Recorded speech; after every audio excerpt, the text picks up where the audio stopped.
Historic 15 rounds of voting, Kevin McCarthy becomes the Speaker of the U.S. House of Representatives. McCarthy, who has a talent for cutting deals and a proven track record, secured a place for himself after his last bid in 2015. The 57-year-old Californian won the elections, becoming Washington's top legislator, who will now preside over House business and is now second in line to the presidency. Kevin McCarthy of the state of California, having received a majority of the votes cast, is duly elected Speaker of the House of Representatives. Republicans roared in celebration.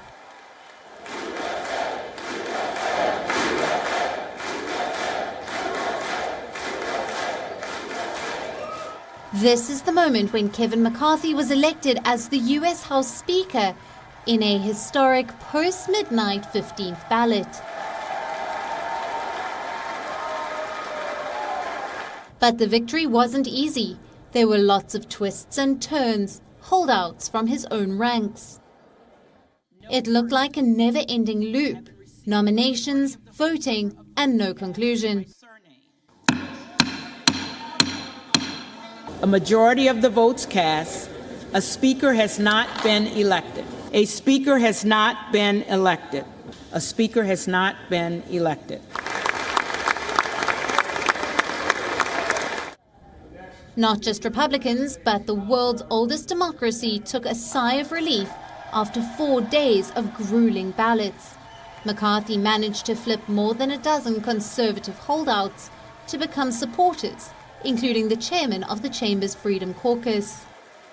And the new leader of the House was in praise of a man who wasn't there, but his presence loomed large as the Republicans tried to end the statement. Well, President Trump talked to a lot, but I also think it's them and wanting to make this conference united and work together. So I thanked them for that. And Matt worked hard on that as well. But on the floor of the House, tensions boiled over in a chaotic scene. Fingers were pointed, words exchanged, and violence apparently just averted.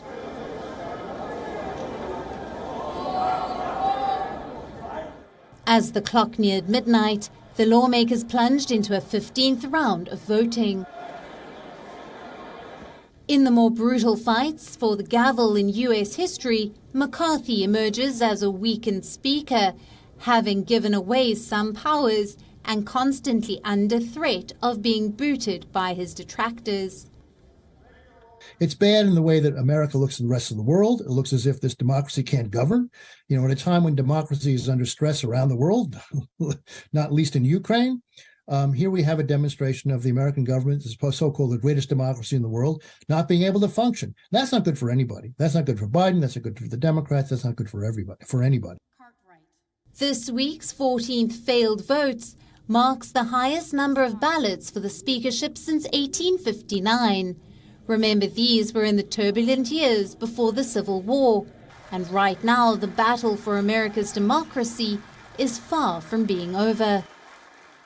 Kevin McCarthy finally made it to the finish line, and Republican holdouts who switched their vote to support the GOP leader are touting a historic deal they made with the Republican from California, one they say will fulfill their longtime goals of radically reducing federal spending. Now it's time to see how the Republicans will do business on Capitol Hill. Susan Tehrani reporting from New York for WION World is One.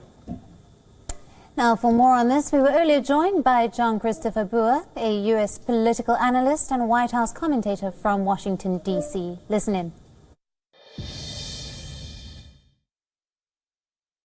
Well, look, it actually was 5 days because we went over midnight and 15 ballots, and McCarthy was going to do anything to become Speaker. He even went down to kiss the ring at Mar-a-Lago of an individual called Donald J. Trump. Remember him? And he's doing anything to show his servitude. And right now he's basically got a title but no power. And he succumbed to the very extreme, as you mentioned, right-wing MAGA coup people who voted present, which would lower the denominator so they wouldn't have to actually say Kevin McCarthy's name because they all despise him. So we're left with a unmanageable house, our lower house, basically, of our parliament, our Congress, which is where all the money comes from. We have to deal with our debt. We have to deal with our international relations in fiscal issues. And we also have to deal with a raging war in Ukraine, which these MAGA people have proclaimed that not 1 cent will go to Zelensky and the cause of freedom in Ukraine. So there we go. Lovely day here on Saturday, and it's a little chilly, but I'm always happy to be on WION. You people have a great perspective on world politics, and it's an honor to be with you always. WION, now available in your country. Download the app now. Get all the news on the move.